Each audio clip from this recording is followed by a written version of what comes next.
Day for Zooms.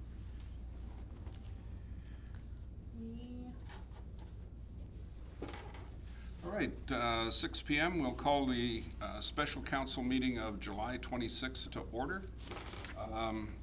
Additions, deletions to the agenda, administration. We're short one on council, so we don't have that option. Can you hear me now? Yeah. Yes. Okay. Mr. Mayor, members of council, so as per the procedure. Yes, Trina. Oh, there we are. Sorry, Mr. Mayor, members of council, as per our procedure bylaw in a special council meeting, there's no additions to the agenda or deletions because if there's not full participation of council. So. Okay, thank you. Can I get a motion to approve the agenda as circulated? Councillor Butcher, thank you. Questions? All in favor? That's carried. All right. Item number 4, 52nd Avenue Mill and Overlay additional work required. Noaz, I believe that's yours, so we're in your hands. Thank you, Your Worship and member of the council. Administration is requesting the approval of additional funds for the mill and overlay program to complete work as listed below. The proposed motion that move that the council direct administration to complete the extra work on 52nd Avenue in front of the Diamond Spring Lodge as presented at the extra cost of $44,000 from the federal gas tax funding grant. I just want to give some background. The Diamond Spring Lodge Street 52nd Avenue from 46th Street to 47th Street was on the list for mill and overlay program for this year's program with an approved capital budget of $24,000 to cover the mill and overlay. When we walked through the street with the contractor to confirm the cutoff points and mark the millings, it was noticed that in the front area with the handicap parking stalls for loading and unloading the seniors does not have the concrete soil for the drainage purposes, resulting in increased damage due to the improper water flow. And I attach few of the photographs to give more demonstration what I am talking, because typically in each of our street the drainage is on the surface, which is either side of the road, and on this side we are missing a portion of the soil. So we can mill and pave the road, but again, maybe after 3, 4, 5 years when the water drains, it will make more damage. So I thought it's the better we can do the right things. And it wasn't budgeted originally, so I would like to request that we can have some extra budget so that the contractor can do this extra work. Council? Councillor Olson, go ahead. Thank you. I'll make the motion that council direct administration to complete the extra work on 52nd Ave in front of the Diamond Springs Lodge as presented at the extra cost of $44,000 to be funded from the federal gas tax funding grant. Thank you. Discussion? Go ahead, Councillor Butcher. I drove past there and it's just terrible. You know, especially the place where the damage is. So yes, I'm fully supporting this. Anybody else? Go ahead, Councillor Olson. So they're basically just going to put the concrete swale in there for the water flow? Basically what will they do, they will do the removal first. They remove all the area, everything remove, prepare the subgrade, the clay, compact properly. They put the gravel, bring the gravel to the level, and then put the concrete soil in the middle where it should be. Yeah, and then put the asphalt and pave. Both sides, yeah. And we were lucky that, you know, when I reached out to Ken and Diane about this extra funding, and Diane was so, you know, generous that she found some money in the federal grant. I thought, oh, that's awesome, you know. But this, when we saw this one, it's missing on the soil, and it's a lot of traffic over there, especially in the parking space, the loading and unloading. So I think it will be the best scenario we can complete properly. Yes. I agree that it should be done in front of there, definitely. Anything else from council? Just with respect to the amount of work that has to be done to remove all of the the area and refurbish it and pack it and everything else. Would it be advisable for us to talk with the facility itself and see if there's any value in getting rid of that curb right off the sidewalk onto the handicap parking area? For the simple reason I've noticed myself, the only access into the roadside is the one little swale in front of the door. And I've noticed people actually coming out onto the road with wheelchairs and assist devices to get around to the second car that's parked in the handicap or the third car, because they have to step down off the sidewalk onto the street level. So I'm just wondering if there's any value in talking to the facility to see if that was graded right up to the sidewalk top with the pavement so that they didn't have that step down, if there was any value to that. Sure, no, it's a good idea. I was planning to, after this our RFD tonight, I was planning to meet tomorrow morning over there and, update them what we will be doing and anything else they wanna say to me, or any changes if they wanna want, especially on the sidewalk or the ramp side. Because we were planning that when we close this area, we can put an extra ramp on the side, so that the people have the proper access with the wheelchairs and everything. So, but I will go talk to them and see how we can accommodate the proper, especially if we can remove the curb and make it smooth transition, so that if anywhere that people park, just push the wheelchair up, rather than not waiting for this one side. Yeah, absolutely. Okay, it was just something I observed driving by. With, It's a good, No, that's an excellent idea. excellent idea. Yeah. Yeah, that's, Figure out how to make that work. Yeah. if it works for them. Yeah. I don't know, I'm not a, No, I will go 100%. I will go and check it out and have a discussion. and in your image 4, there is a sewer line going through there. There's a manhole very close to where this is all taking place. Will we have any improvement to the sewer system in there that has to be done, or are we staying at the same level as that? No, the manhole will stay the same, and we will see if we need an extra ring. If we need to bring it up to the proper elevation, then we might, but I'm not 100% sure right now. When they do the excavation and then we check the level, so that we have to maintain the drainage flow from west to the east. So if the sewer, the manhole cover is little low, is 2-inch low, then we can put a cover. Yeah. Okay, I just wanted to find out if there was any problem there with incursion, or whatever they call it, for water going into the sewer system. Yeah, typically the infiltration, when there is a rain or something is going in, because it looks like the other surrounding area has been settled, because the base is weak, or there's more moisture. When it's the moisture content there and traffic is coming, then it's make more settlement. So we will, when we dig out the area, we will see. Okay, those were my questions. So, anything else from council? Okay, call a question, all in favor? That's carried. Thank you, Your Worship. Thank you for that. Now we have to go over here. 5, developer agreement, the RFD for development agreement, lot 14A, block 1, plan 0824868. And I believe Trina's online for us. Good evening, Mr. Mayor and Council. I bring forward to you the developer agreement for Lot 14A, Block 1, Plan 0824868, otherwise known as the Rosa Terra Apartments.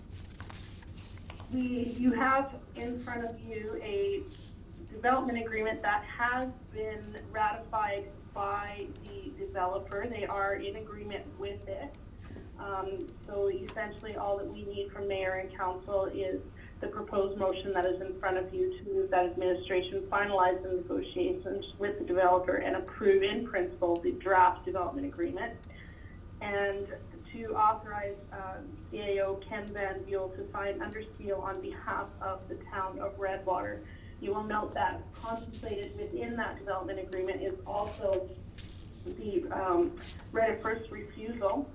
And within that, I've not yet heard back from the developer if they agree to all the terms within that agreement. However, we did request that the conditions be removed for August 1st of 2022, and closing would be at the end of August of 2022.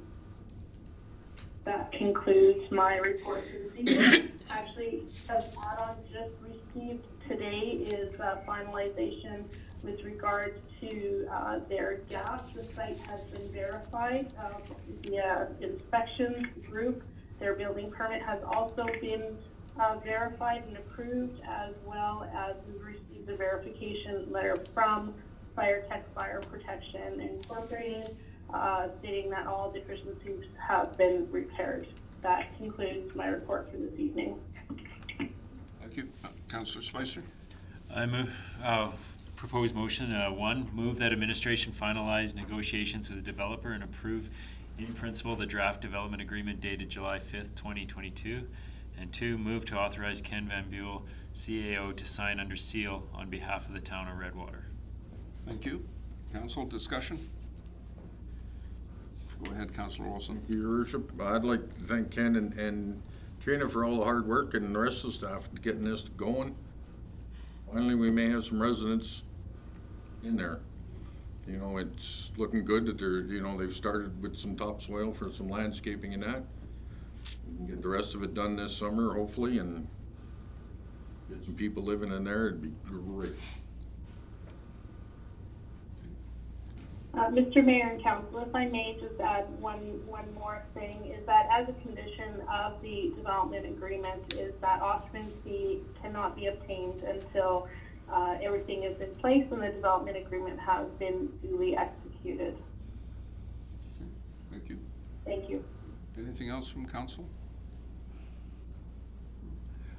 I have to apologize to administration. I did not get to my agenda till late this afternoon. I do have a question with regards to the RFD. It indicates in the RFD under 3.3 that the development improvements are within 1 month of execution of the agreement and shall be complete within 12 months of the execution of the agreement. However, 3.3 doesn't refer to that process. 2.3 does, and it suggests it's a 12 and 24 month timeline. I'd just like clarification as to what was approved or contemplated. So 2.3 in the agreement. Yes. Thank you.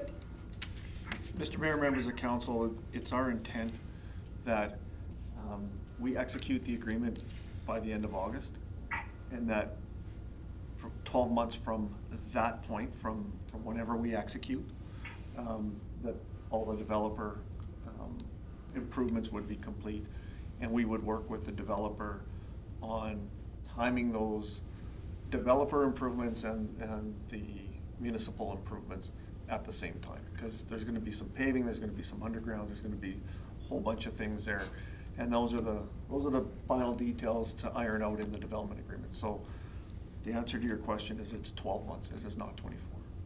So there will be an amendment to That the. is correct. Yeah. Okay, good. I just wanted, like I said, it was really late this afternoon before I went. Mr. through Mayor, this. if I could just, and Ms. Lane brought it up briefly in her presentation, but I just want to make perfectly clear that the right of first refusal agreement, we won't be signing the development agreement until we have the I's dotted and the T's crossed on that as well. So we've got a 1 month window from here to get that in place. I did talk to council earlier this year about some of the discrepancies there. We have sorted those out. We are definitely talking about a first right of refusal, not a guaranteed buyback agreement. It is definitely a first right of refusal. That first right of refusal is for a 10-year period, and it kicks in should we want to market the property. So if we want to sell it, or if somebody approaches us to sell that property, we can certainly negotiate that, And then there's, in that first right of refusal agreement, there's a process that says we have to notify, and then they can go. One of the, I won't call it a condition because it's a bit different. One of the areas that we included in the first right of refusal is, I think generally in a first right of refusal contract, you get one chance to refuse. You can say no. The way this particular agreement is written, every time we go to market, they get a first right of refusal. So if we go to market once, and they say no, but that sale falls through, they still have their first right of refusal if we try to market again. And that was one of the, I guess, concessions that we gave them so that we. Yeah. And that's fair. Yeah. Give them full 10 years. Yeah, so they got the full 10 years. If we try to market it at any point in time, whether the first sale falls through or not, they still have their first right of refusal. So I just wanted to make that clear in this agreement, that's one of the conditions, and it's a bit out of the ordinary for a first right of refusal agreement. Okay. Thank you for that. Further discussion from council? Not seeing any, I'll call a question. All in favor? And that's carried. And I also echo the compliments from Councilor Olson. This is a long time coming. So we're on to item number 6, which is closed session. Development update, section 17, disclosure harmful to business interests of a third party. Councillor Spicer, go ahead. I'll make the motion that we move to closed session. Okay. Motion to move to closed session, discussion. All in favor? Carried.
everybody. I appreciate the fact that you took your time for a special council meeting. Motion to adjourn.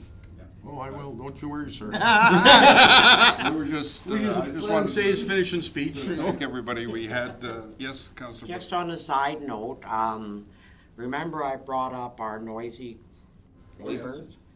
Well, I talked to Garnet, Garnet talked to Kelly. Kelly and I had an excellent talk. And he went over there and things have improved enormously. Perfect. And Kelly's approach, like we had an excellent chat. And tell Kelly he did an excellent job. I will do that. Thank you very much. So after 3 years, we can sit in our backyard. All right, so, but again, I just wanted to thank council and administration for the extra meeting. I know it wasn't planned, but it was important. So thank you very much for answering the call. And Councillor Olson, you said something? Yes, motion to adjourn, your worship. Have a great rest of the